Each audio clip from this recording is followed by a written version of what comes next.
والله إن أسمع أصوات من كل مكان. الرئيس الصيني يقول واتس اوفر إني تلقنس ريبلايك أوف يمن. ما هي أخبار اليمن؟ أقول له I don't know. أنا أبحث عن قوت يومي. I am ستر إني لين شد لاي. أمان. يعني اسمعني. في لي كلمة موجزة مختصرة. ماذا تقول بها يعني كلمتين؟ على أساس هؤلاء كلهم نصيحة للكل. النصيحة إنه يعني يمشي صح. ما فيش واحد. شوف الطفل هذا يعرف الحقيقة، يعرف الصح من الخطأ. أمانة يعني لا شاف دقاه شيء شر يهرب منه، ماشي يروح جنابه. أنا هنا إذا فعلوا شر هم بيتعمدوا. إذا فعل صح وبيتعمد الخير لنفسه.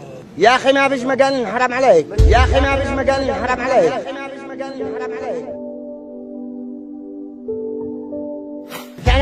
إذا كان الرسول عليه الصلاة والسلام لقب بالمجنون بالشاعر، اعرف انه المجنون هذا اكبر عقل عنده بس له حقوقه. اعرف انه المجنون هذا اكبر عقل عنده بس له حقوقه. اعرف انه المجنون هذا اكبر عقل عنده بس له حقوقه. انا قد فصلتها. انت ايش قلت؟ قلت انتوا الحكماء. فصل. لا يقولوا سلام مجاني ولا يقولوا عليكم هبل وشعوذي.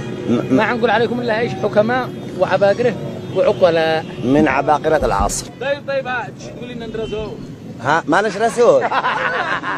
رسول الله. هذا هو في رسول اللي ارسلوه عندي الخبز وعند الروتي رسوله مصله. ما الفرق بين الرسالة والنبوة؟ ما الفرق؟